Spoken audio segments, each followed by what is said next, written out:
Hi, everyone. Welcome to another episode of Embracing Autism IRL. Today, I have Laura Hales with me, and Laura Hales is a mother of two autistic children. She's an autism advocate and an author who recently began writing true stories about her autistic children. She was inspired to promote autism acceptance when she discovered that the current literature available is severely lacking. Laura's mission is to create a more inclusive world for her sons and other neurodivergent children like him. Hi, Laura. How you doing? Good. How are you? I'm good. It's a little chilly, but other than that, I'm good. Oh my gosh. And it came on so fast. I know, right? So fast. So, first of all, I want to thank you so much for taking the time to be on the show. And Sure. I just want to go ahead and just dive in because I feel like there's just so much to explore. I'm really excited to talk to you. First, I just want to know a little bit more. If you could tell me about your background in advocacy work that you do and perhaps how your role involves parents of the special needs community. Sure. My background in advocacy, I feel like is similar to a lot of parents who get into advocacy, is that we kind of had to by default. It's either sink or swim. There generally isn't anyone there to hold your hand throughout this process. You have a child that is autistic, and there's no handbook. There's no, well, here's your guide through the public education system. You just have to figure it out. And something that I have learned is that if it doesn't feel right, and by right, I mean fair, like that, mm, like that doesn't seem right. And if that's the case, there's usually a law, whether federal or state, that you could use to argue your way into validating that feeling that you have. Usually there's a law attached to that feeling that you have. As far as how I interact with other parents about advocacy, I've noticed that within a parent's realm, you have so many professionals involved interacting with you and your child, helping you understand your child. And those are generally not other parents. Those are generally, you have physicians, doctors, therapists of dozens and dozens of kinds. For example, we do food therapy, occupational therapy, speech therapy, behavioral therapy. And that's all on top of just meeting regularly with your doctor, different med checks. And so, what I noticed is that each individual professional brings their own very valuable and well educated opinion based on their interactions, usually not with their own children, but with children that they have had professional interactions with, done clinical studies, gone to college and studied, things in their textbooks. And there's this piece missing currently in advocacy that's hopefully kind of what I'm trying to fit into, or trying to be a voice to other parents, which is when you go to a food therapist and they say, "We'll just take out all the sugar," and you're like, "Can't," like, and you're just like, "Sure, sure," and you can't connect with what they're advising you to do. Like, it's not realistic. It's not an appropriate next step. And because I'm a parent, I can put it within this context where parents say, "You know what? That I could do," right? Instead of a dentist saying, "Ma'am, I don't know what to tell you. Your child needs to brush their teeth every morning and night for at least 60 seconds. They need to floss. They need to do a fluoride rinse, or we're going to have," and it's not that those things aren't true, but they can't necessarily guide me from A to B. They're just saying B needs to happen. And I'm trying to share the steps of how we haven't really gotten from A to B per se, but A to A point 1, point 2, point 3. I mix letters and numbers together. Perfect. And what the next step would be, so that parents can, without guilting or traumatizing their kids, compassionately help them with the next step. Like, for example, my kid, we found a different toothbrush that was like softer and had different kinds of bristles. And it wasn't advertised as like a special um, toothbrush of any kind. We just found it and tried it, and it was successful. It's probably not the best option available, but it's what we can do right now. And that's what I'm trying to give on my social media. I have like conversations. I have a bunch coming up at local libraries where I'll be talking to their staff and parents and families about normalizing stimming. That's a big mission of mine, is to help people understand what stimming is, help them to understand that they do it too. Everybody does it, whether you're neurotypical or not. It just looks different. Stimming is just an expression of an emotion. We laugh. Laughing's weird. Like if you pull laughing out of context, what the heck is even that? Like you think something's amusing, and then this big weird sound comes out of your mouth, and some people snort, and some people like cackle, and some people wheeze, and like that's just fine in society. Like we just accept that. And that's really strange behavior. It serves no survival purpose.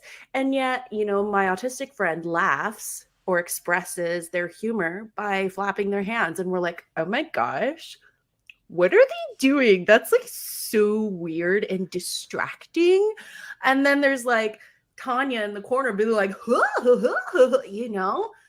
and so it's Yeah. fun, a little bit of humor, a little bit of relate to yourself, meaning a neurotypical person. And then they can see where they can understand their autistic peers, and they're expressing the same needs. They're just expressing it differently. That was a huge, long answer to a tiny question. And I don't No, even but know I if I mean, it's covered good. all your answer. It's good to get the context though, because I guess my question that kind of came from that too is what initially sparked your interest in advocacy? Because Mm, given given all the information you just shared to me, that to me indicates that you are definitely like knee deep in the world of advocacy and clearly very passionate about it. So I'm just curious, like, what sparked that passion? sure. Um, I mean, like I said, I feel like a lot of this is sink or swim, where it's like moving to a foreign country, and that's where you need to be, and never taking the time to learn the language, and just being like, well, I don't know, that's too bad. And it makes buying my French baguettes really complicated. And, they don't appreciate that I can't communicate. I can't build meaningful relationships very well because I don't speak the language. I don't try to understand the social customs. I don't immerse myself in their culture. So, that's too bad. And, not everybody has the privilege of, I was able to be at home and focus a lot on my children's behavior, pulling apart their behavior and understanding and really thinking of what their context, what they must be experiencing, and how I can better help them in a compassionate way troubleshoot and provide solutions. So instead of just saying, don't do that, I'm looking at their behavior and I'm thinking, what need are they trying to express? And how can I help them fulfill that need and then provide a more appropriate alternative solution? Help teach them, hey, instead of hitting me to get my attention, you can just be like, hey, Yeah, I and you feel got like it. that's one of the things that a lot of people miss when it comes to autism is I've heard this a lot where parents, they kind of think that their kid is just misbehaving or acting up in a certain way because Ugh, they're seeing their kid's behavior through like a neurotypical lens. And the things that I think often gets lost is that there is some sort of communication there that's being missed essentially. And I yes. think that even autistics, like I'm very heavily involved in the autistic community because I'm also autistic. And so I've spoken to some autistic adults, and even autistic adults sometimes don't quite understand when a nonverbal child is trying to communicate something. I do think it Yes. is hard and challenging and blurry sometimes, but I do think that's an Yeah, area that still needs to be worked on. sure. And I, being myself, I don't think I'm autistic. I have had several people within the autism community be like, yeah, you are. And I've had several people outside of the autistic community be like, nah, you made eye contact with me. And I'm like,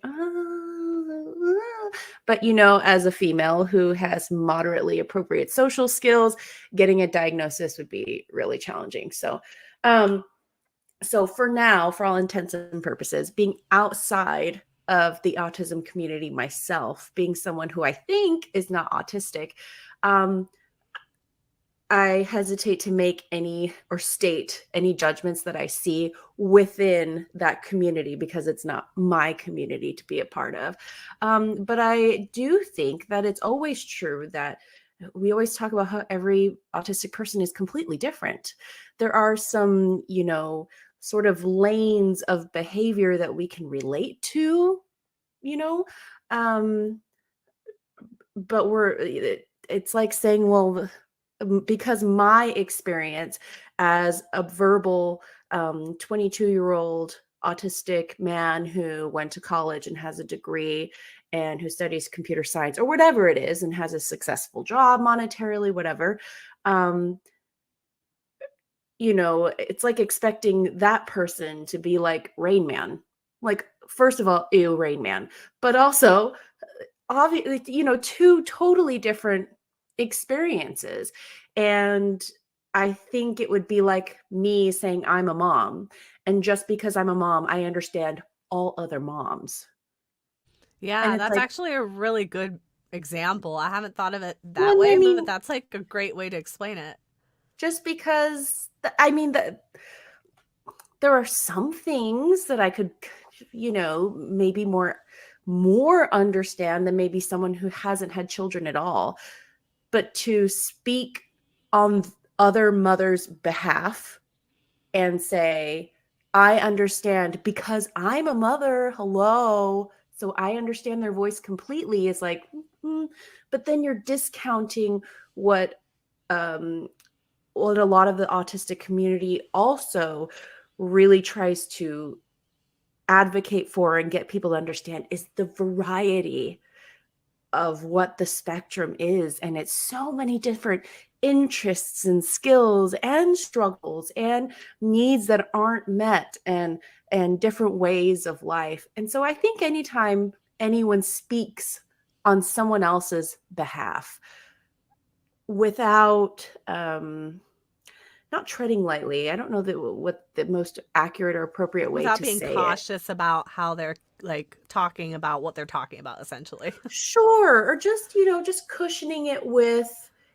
generally speaking, or it's been my experience that I can speak to my experiences, what I have observed, and then Like tagging a also, disclaimer. sure, sure, and that makes sense. Like I lived in South Korea for 6 years, and there are a lot of things I could tell you that are what I generally observed about South Koreans. But does that apply to every South Korean? Like, of course not. It's a whole population of like millions of people. So I think it's the same. And if people, and autistics included, if they feel they can speak on other people's behalfs because a large part of their identity uh, crosses over with someone else, then they're invalidating their own individuality. And I don't Mm. know that they're and maybe they are and have some other reasoning for it that I haven't heard before, for sure. See, here's that disclaimer. Maybe they have some other thing that I haven't heard about, and I'm going to get humbled. And, I'm always listening to the adult autistic community to know how to better understand my children. That doesn't mean I always agree with what every autistic person says because it's such a variety of people. That's saying, like, Right. I Just agree with like all anyone people that else, have right? brown hair. Like, no, Exactly. Yeah, sure that's what I'm not. saying. It's like any group or category that you have, it's no one's ever going to be the same in that group or category. No. So I want to ask you a quick question. I know that you were talking about advocacy work in a lot of, I follow you like on Instagram and all these other places, and you're constantly talking about advocacy. That's kind of like what piqued my interest. So I wanted to Right. know, I know that you're talking to a lot of parents just by, means of the internet and just how this Right. works. So I wanted to ask you, what is the most common pain point that you've heard from parents when it comes to advocating for their kids in school? Oh, that's hard. Um, I'd say there's a couple. First, you don't know what you don't know. And when it comes to being a parent within the public education system, knowing the rights that you have as someone who suspects your child needs an IEP and has a disability, or the child already has a disability, already has an IEP or a 504, you don't know what questions to ask. You don't know what things to say. I don't think, I don't agree with that assessment. Um, I would like to request this data. You don't know what you have a right to. And where I find, again, there's another gap that I'm just trying to bridge all these gaps. And I feel like I'm um, almost like a tightrope walker with one foot on two tightropes. And I'm like going into the split slowly. um, this gap that's there is, we all know that our public education system, they are overworked, underpaid, they have very few resources. And so with all of that going on and however many children that they are responsible for, it's our children, the children that have disabilities, IEPs, 504s, it's their rights that end up being like, these poor teachers are like, I literally don't have time to do this. And there's that facilitation piece. So what I really hope for and wish would happen more often is if a teacher, an admin, whoever it is, sees, I can't fulfill this part for you. I know you have every right to it and your child has every right to it. It's literally impossible with how my schedule is set up. Your request, your IEP says this many minutes, you're legally allowed, not allowed, you're legally entitled to this many minutes. I don't have that. I'm not being given that. It's that the teacher, the admin needs to facilitate. This is who you need to contact. This is the special education coordinator for the district. This is a special education advisor, or whoever it is. That's one step higher. So I think something tricky that often happens is that teachers can view my advocacy on behalf of my child as a dig at their attempts to provide my child a free and appropriate public education. And that's not it at all. I've been called a Karen, I've been called entitled. And what I love about entitled is that's literally what your civil rights are. Like, you're literally entitled to your civil rights. So I was like, That's true. It's a good I was choice like, of I word. They're not guess wrong, right? You so. are entitled. I was like, Technically, right? oh, my literal brain was like, yes. I feel like yes, but no. So, Um, okay, then can I ask you, from your sure. experience, what would you say are the first steps that a parent should take then if they suspect that their child's needs aren't being met at the school? So I say this all the time. You need documentation, documentation, documentation. One of the most motivating things within society and culture is money. So if the school district realizes that if you took your case for your child to court and that you had the evidence and would win, they don't want that to happen. And that doesn't mean they're like big hungry money people with like, these old guys in big suits being like, ha ha ha ha. That, that's not really how reality works. Just cartoons, right? It's more like they have so many other things going on that what they're paying attention to, which fire they're putting out at the moment. You kind of have to be like, hey, my fire's the biggest. And some people might say, like I've been told, what about all the other kids? Hello, like, so you just expect them to drop? And I'm like, well, those other kids aren't my responsibility. I get what you're saying, and I'm going to advocate as hard as I can on that teacher's behalf for her classroom to be appropriately staffed, or for his classroom to have the appropriate resources, or perhaps for a different placement for the child if their needs can't be met within this classroom. So you can't, I'm a huge crime junkie. I'm obsessed with like serial murders. Cool, cool, cool, cool, cool. You knew that this podcast was going to go in that direction, right? But being the crime junkie that I am, evidence is so important. It doesn't matter what he said, she said. If you get a call from an administrator or from a teacher that's like, hey, Alan had a really hard time today. This is what happened. I'm not saying that that's not important. Communication between you and the teacher is super important. But in a courtroom, or as far as getting your child services that they need, that conversation did not happen. There's no record of that conversation anywhere. And so you have to make sure that a record is being made. So some people will record the conversations that they have on the phone. And depending on which state you live in, you have to inform them or you don't have to inform them. It's one of two things.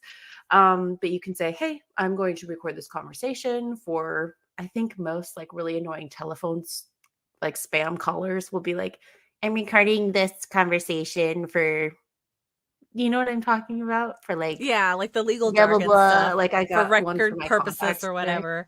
Yeah, for like Yeah. training purposes or something. Yeah. You can do that. You can do that in IEP meetings.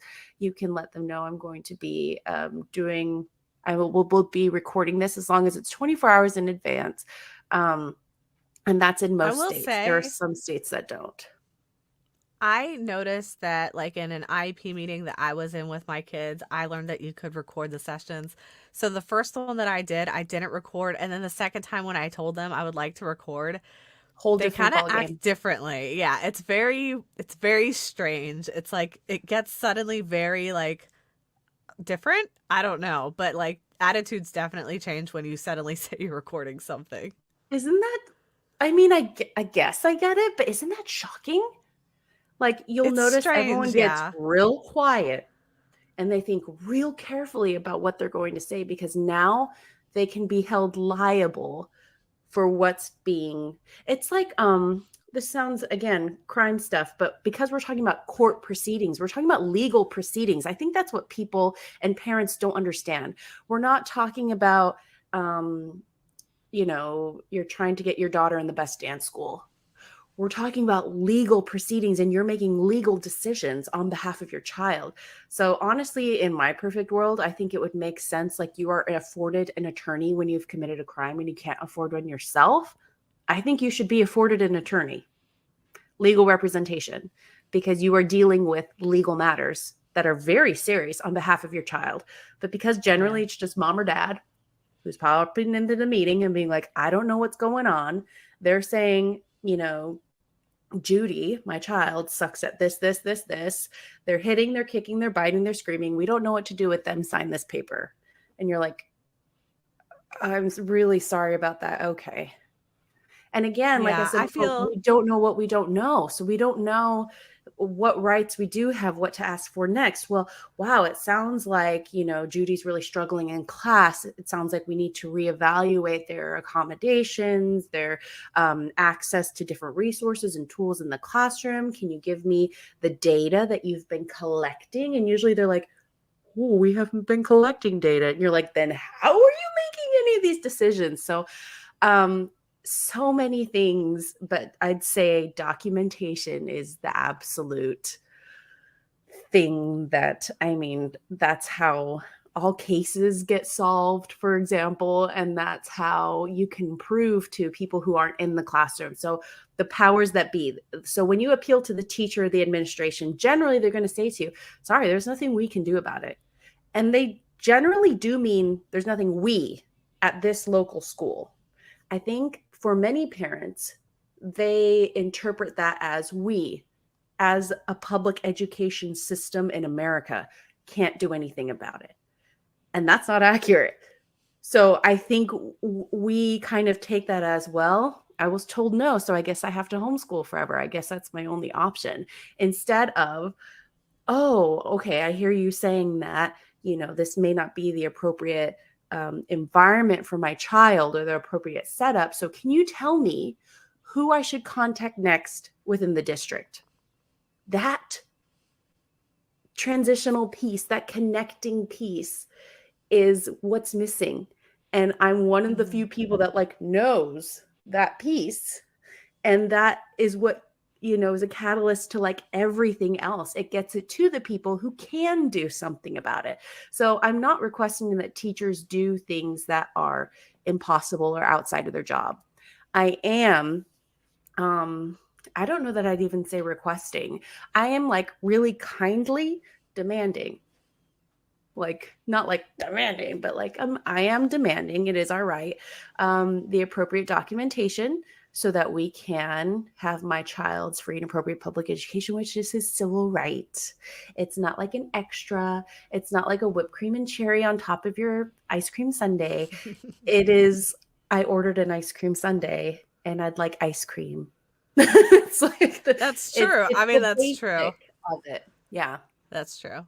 Yeah. So one of the things that you mentioned that I think is true and accurate is like the mention of saying that we should have like lawyers basically at these. And I get that. I think bare minimum though, and realistically, I think we could at least have an advocate as part of it. Yes. So like I can understand that a lawyer might be out of reach financially or something like that. But Sure. like at a bare minimum, I do feel like an advocate is lower hanging fruit. And I feel like that should at least be like each school should have somebody who's not associated with the school, but somebody kind of like on retainer for parents who doesn't get a kickback from the school or something like that, so Right. that it's unbiased. Just at least a go to somewhere for these parents to go to have some sort of reference point. Because most parents have no idea what their rights are or no idea that their kid is actually protected legally with a lot of these options. Well, and were you just supposed to like Google it? And then you're going to get I know for me, when I'm researching special education laws, it's hard to find the actual laws. What you'll get are people's summarizations of laws.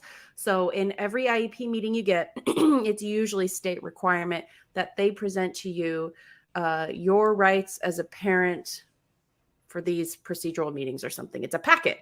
And then it's so serious. It's serious enough when they hand you that packet that they document in like the meeting sign-in sheet that you either refused or accepted that packet. And yet, if you ever were to take that packet and actually read it and not just like take it and use it for printer paper at home like I do because it's cheap and I print on the back side, recycling moment, um, it's all not laws. It's just summarizations of you can request an advocate and doesn't tell you what an advocate does or who they are. You could go to mediation. Well, I don't know what mediation is. I don't know. Is that something I have to pay for? Is that something, you could, we want your child to be happy. IEPs are individualized, but it doesn't tell you, if we're not working well together or if I feel like I'm not being heard and I maybe need to go not against the school, but I need to choose somebody who isn't who doesn't have other interests in the school, that they're not their responsibility isn't the entire school if you're an administrator, or isn't the entire classroom of students if you're a teacher. Someone who, like me, their entire mission is my child alone. So yeah, what they do offer by way of rights, they don't say rights and responsibilities. I forget what the terminology is, but rights and something. Yeah. What they do offer is Yeah. like decaf.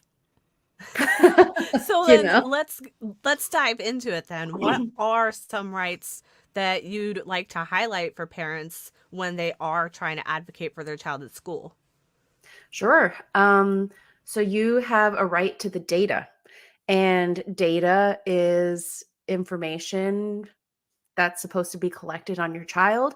Your child cannot have any goals, cannot have any measurement of progress of goals unless there is data being collected. So you have the right to see the actual data that's been collected, not just the educator's summary of the data, but the actual data, meaning there are oftentimes, and again, not because teachers are terrible people, but that teachers don't take specific data, but they'll just say, well, it's time to fill out my progress reports on Tommy. Has he gotten better at handwriting? What? I'd say a little bit, and they'll just summarize. And what happens is we miss those trends, we miss things that are super important, that specific data. So real IEP data would say something like 3 out of 4 times, Tommy will use appropriate grip without prompting. And, that's a handwriting grip. There's a specific word for it. I don't know. Versus like, a fist grasp. And you have the right to request that data. And a lot of times when you request it, you'll see like this, sure, sure, sure. And you're like, and not a summarization of the data, like the actual data. And you'll see this kind of like deer in headlights moment. And they're like, yeah, not a problem. I can get that to you in about 3 weeks-ish. And you'll notice that the data that's been collected is the previous 3 weeks. So they just needed the time to collect it. And That's a again, little I know too everyone's doing their familiar. best. That's not really what I'm here to argue about, whether you're doing your best or not. I'm here to make sure my child gets their civil rights. You also have the right to have other people in your meeting. So anyone that has special knowledge of your child, so obviously your spouse, your partner, it could also be a grandparent, it could also be a friend. So a lot of times when you are in an IEP setting, if you're like me and your spouse happens to work during the day, it's literally just you and then this entire room of professionals who are in their job who, have probably kind of pre-gamed a little bit and talked to each other about, well, in this meeting, we're going to talk about this. We're really trying to avoid giving them that one-to-one aid. So if we can kind of get her off that idea that Tommy really needs that one, then as we only have 3 aides to go around the whole school right now, and no one's applying, so we can't get Tommy another aide. That one hits And then way we as too a close to parent, home. right? Yeah, Hey, that's I get literally it. what You've we've got been this working whole thing on. to try to figure out, right? And so Hmm. you go in as a parent, and unless you know your rights, and not only know them, but know them well enough to make people feel a little uncomfortable, and not uncomfortable by being inappropriate, but uncomfortable by disagreeing. And you think of how lawyers and judges and attorneys talk to each other in meetings or in examinations when they're questioning a witness. And it's very direct, right? The verbiage that they're using is so important. You can't fluff around things.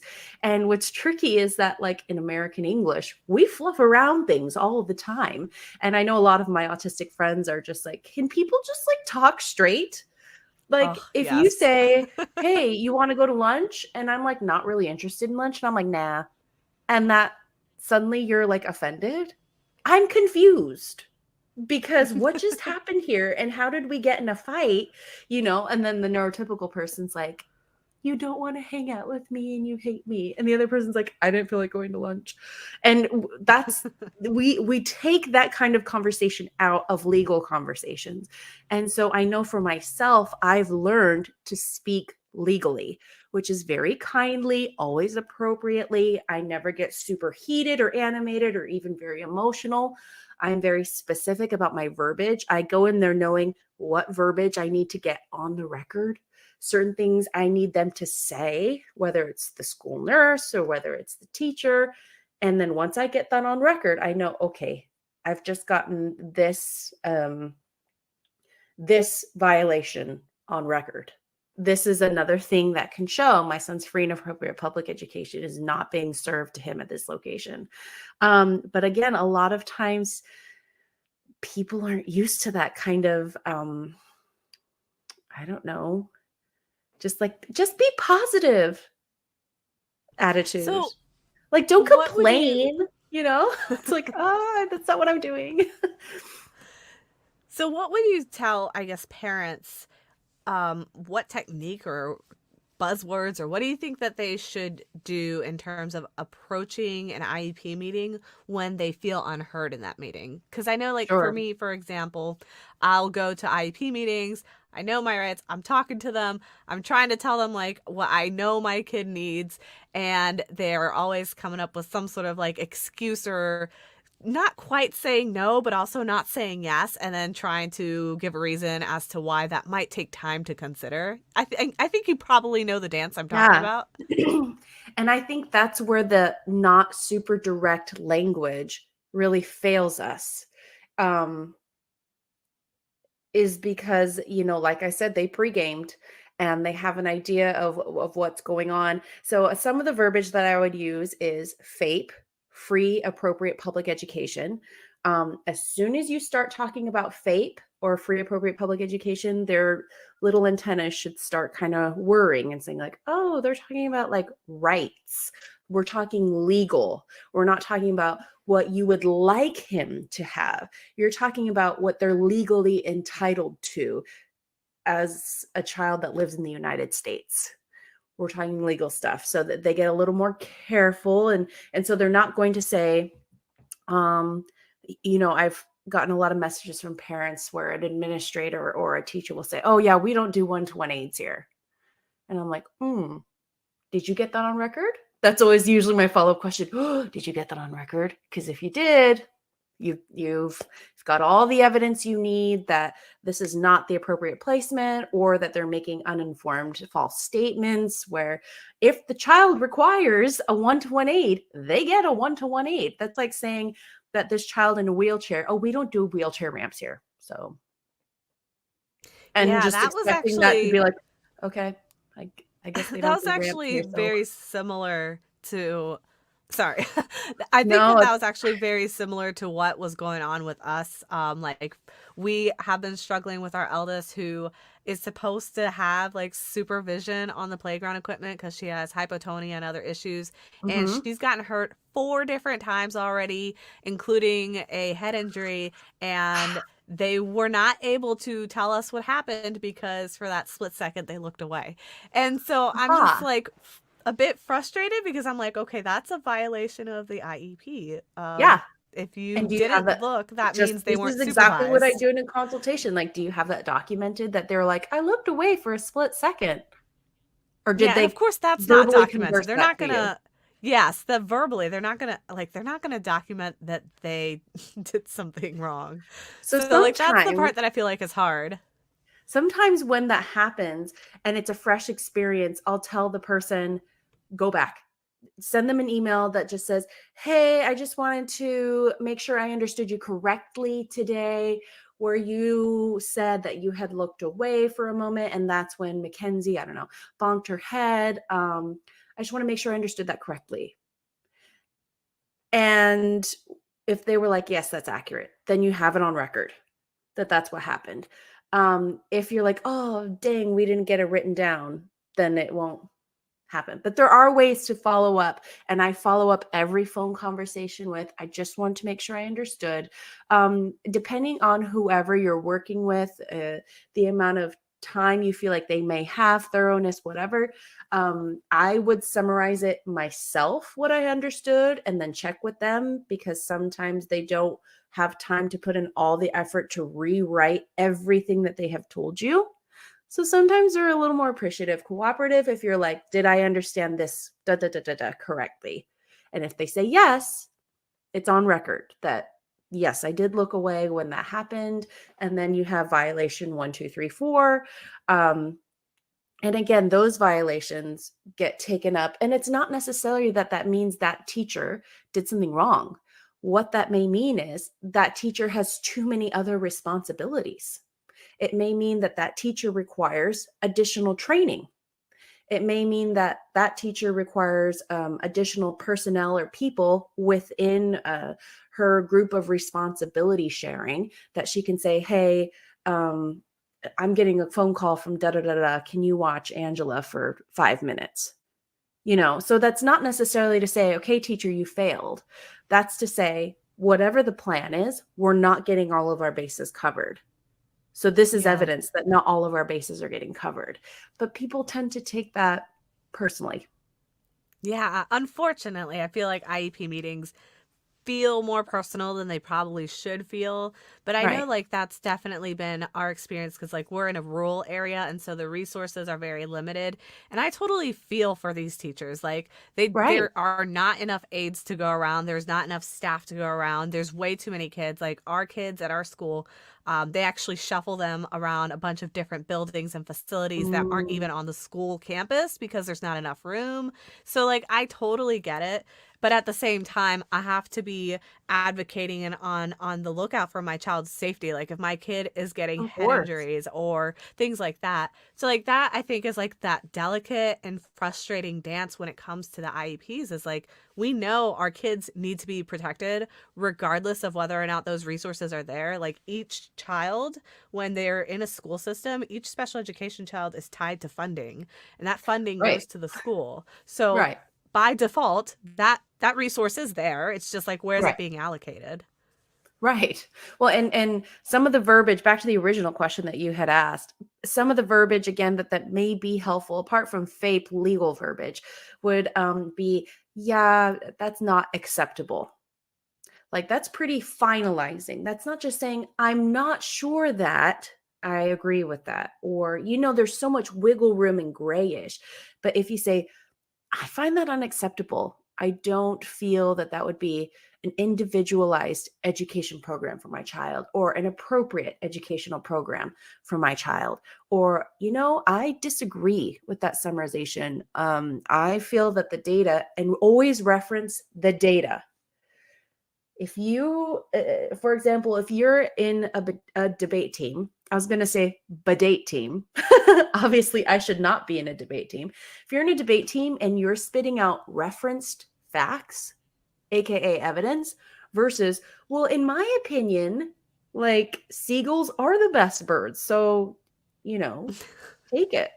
But if Well, it would you're be weird saying for you in the to say meeting, that in a meeting. seagulls, I don't know, Yeah. and here I am being like, this is what you should say in a meeting, seagulls. Seagulls. Like, Got it. this lady doesn't even know what she's saying. If you were to say, which would be more convincing as far as we better get on this is the fire that we need to put out. It appears to me, let me phrase that. If you look at, I've provided for you on March 3rd, I was called because the school told me, quote, he is too upset and we are unsure of what to do. And on March 5th, I was asked to pick him up as well. The report that came back, I have that out for you, talks about how he was triggered by a fire alarm that went off. And, in his IEP, we have that we let them know that fire alarms are going to happen and they are given their headphones. That's not what happened in this case. And, and so I'm presenting this list of evidence versus, well, I just don't think that's fair. Yeah. Yeah. Like those One are is clearly going to win. totally different approaches. One is these are the facts of the case, quote unquote case. And one is like, I don't know, like, I just don't like it. One's just an opinion. So in a court, evidence wins and is money for the district. And they would rather give you the money up front and allocate the resources up front than have it be on the backside of, a lawsuit that they lose. And every lawsuit that they lose is like a ding to their accreditation. And so that's really important to them. So they definitely don't want that to happen. But again, if you're a parent who just listens to people within the school system that have very good intentions say, well, I'm sorry, this is all we can do. And you just say, well, I guess that's all they can do. And that's it. Then sure, there will be no change. And it blows my mind that people think that's the solution, that we just need to be grateful for what we can get, even though everybody is miserable. That should be how we handle the situation rather than, I understand that gathering data and showing deficiencies within public education isn't super comfortable for everybody, but I'm also going to get that teacher the support that they need by proving they don't have enough assistance or have enough resources. They're, for example, some things to ask about are the background education and licensing of each person on your child's IEP team. Legally, one person, at least one person, needs to have a special education background license or certification, which seems like duh, but there are a lot of times where that is not the case. And then wouldn't it is here, I'm using super intense sarcasm here, if you can't tell. Shocking when people who don't have a special education background, license, or education deal with children with various disabilities. It's almost like they don't know what they're doing. I know. It's crazy. It's crazy. And they'll just be like, well, I asked him to stop and he didn't. And you're like, he can't, what do you mean he Yeah. can't hold still? Like he literally can't hold still.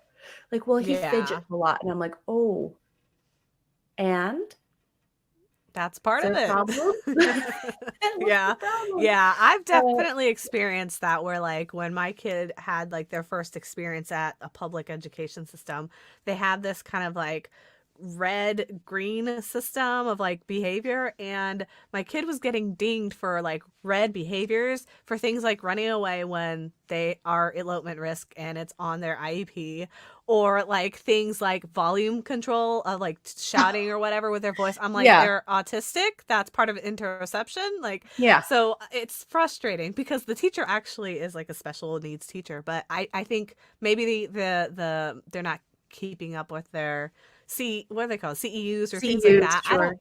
Yeah, I don't really know. It could just be the school doesn't have enough resources. They're overwhelmed. They're burnt out. Like, I can empathize with all of that, but at the end of the day, I have to look out for my kid. Right.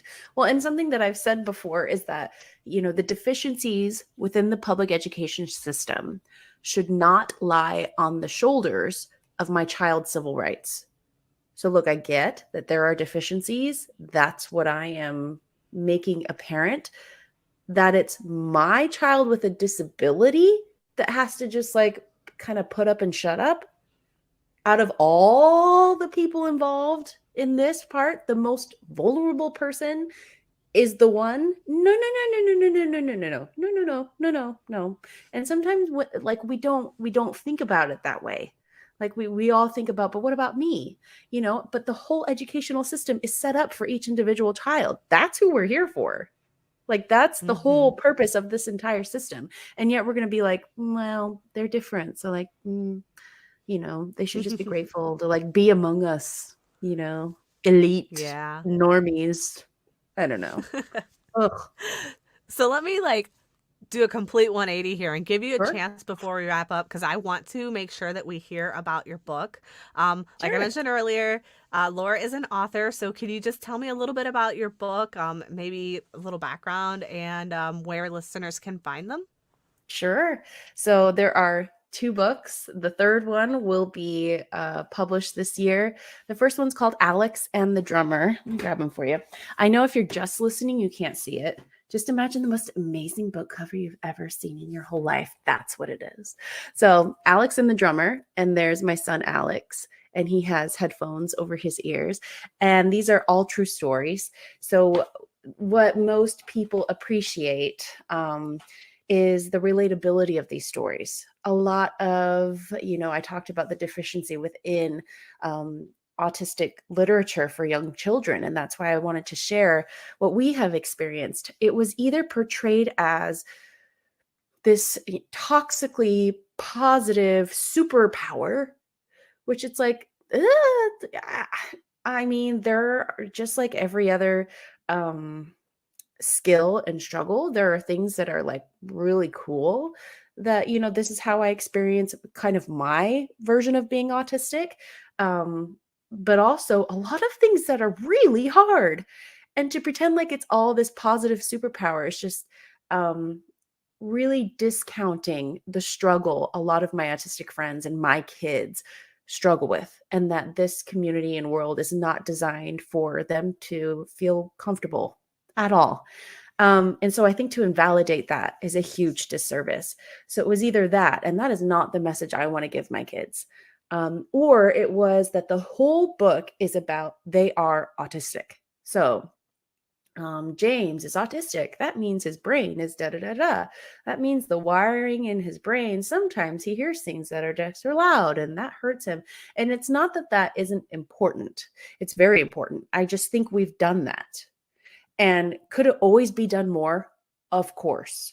But what I didn't see was beyond that sort of awareness kind of story was the acceptance. So now rather than just we're seeing characters be represented in TV shows and in movies, and again it's all this like stereotypical kind of representation. It's the nerdy scientist who's socially awkward, bazinga. And then we get this doctor who's like a genius doctor, but socially he's awkward when he wants to talk to ladies or something. And I get that for some people that is their story. That's okay. For a lot of other people like us, it's going to be like Alex and the Muffin Man, where they ran out of one of his 5 foods that he currently feels safe eating. And how many meltdowns have we all experienced in a grocery store with our child, with ourselves? And I described the sensory environment in here with Alex and how this isn't how I describe it in the book, but the clang of the carts and the lighting is awful. It's like that buzzy lighting that almost buzzes in your head. It's so visually loud. Everything's bright. All the signs and advertisings are, they're all trying to catch your attention. So it's so in your face and overwhelming. You're uncomfortable. You don't know how long you're going to be here. You're sitting in a cart. Do you remember what it feels like to sit in a cart?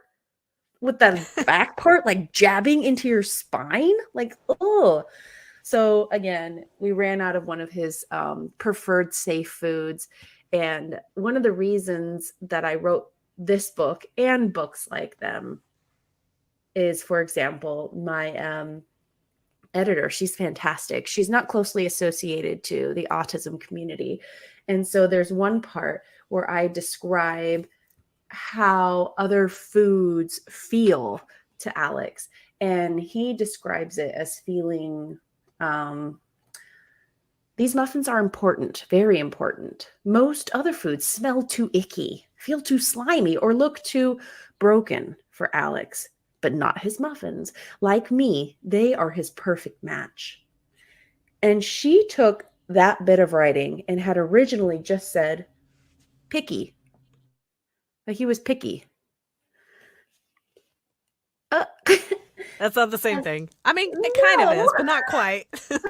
And like, well, and in some ways, depending on how you interpret the word picky to me implies a lot of choice.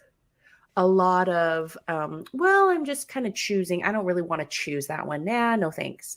Versus intolerances are an entirely different, when you're considering the heightened senses of a lot of my autistic friends and my son, the sensory experience of eating, it involves every single sense in one experience. Your smell, your taste, however strong your smell is, that's how strong the taste is going to feel. The texture of it, that things are so inconsistent from food item to food item. Like, oh, I like apples. Well, I don't like all apples. I only like one very specific kind of apple. Like it can't be mushy. I don't want it to be red. It's funny. They're all so funny different. That you pick an apple. It's funny that you pick an apple because that, like, for me, like, my sensory things has always been with foods, and I can only, like, growing up, the only thing I would be able to do is eat the apple skin, and I couldn't eat the inside because I thought that the texture was so chalky and gross. And, like, to this day, I just eat the skin. Nuh-uh. Of all things, that's the part that, like, I know. That's the part everyone else hates. I'm like, yeah.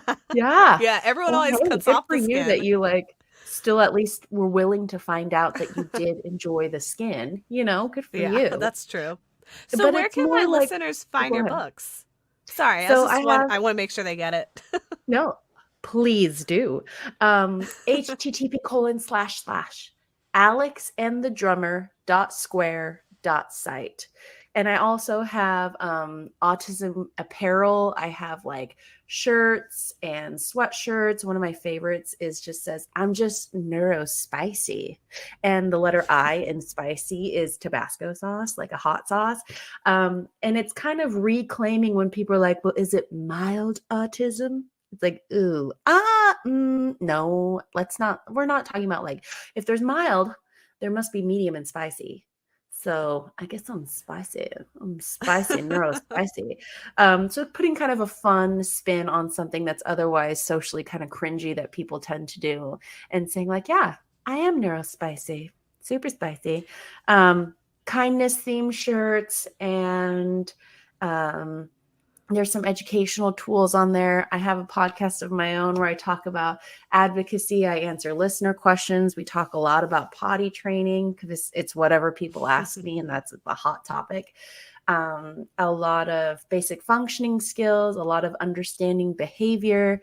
And again, it's not just so that your child can perform, in quotes, like a neurotypical person.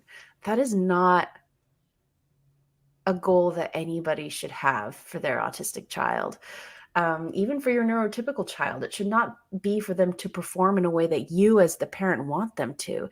It's for them to have opportunity and access to an education, to a life, to resources where they can choose to do and be who they want to be.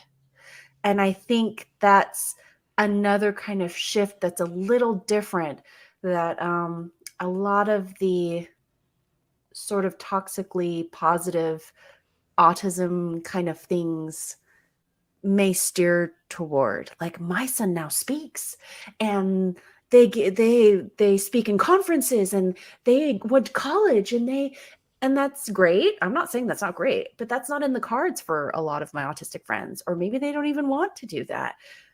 But I want them to have the opportunity to do that, the access.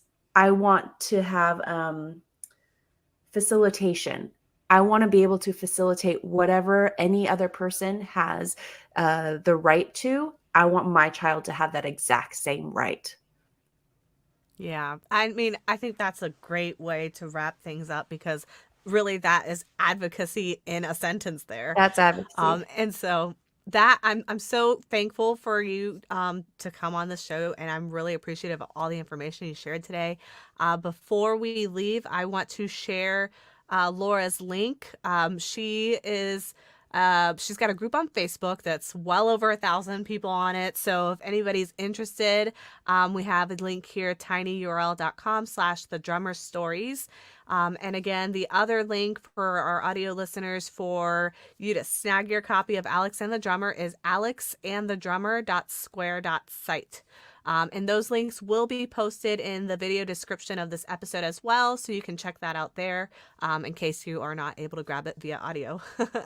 So thanks so much. Laura, I Thank know you also you. said that we might have some freebies for our audience. Where can they find that? Sure. I can provide, I'll probably link it to my shop now that I think about it. But if you go to my shop in not the next 5 minutes, but a little while later, so I can have time to do it, I have some free coloring pages for you that have to do with our first story.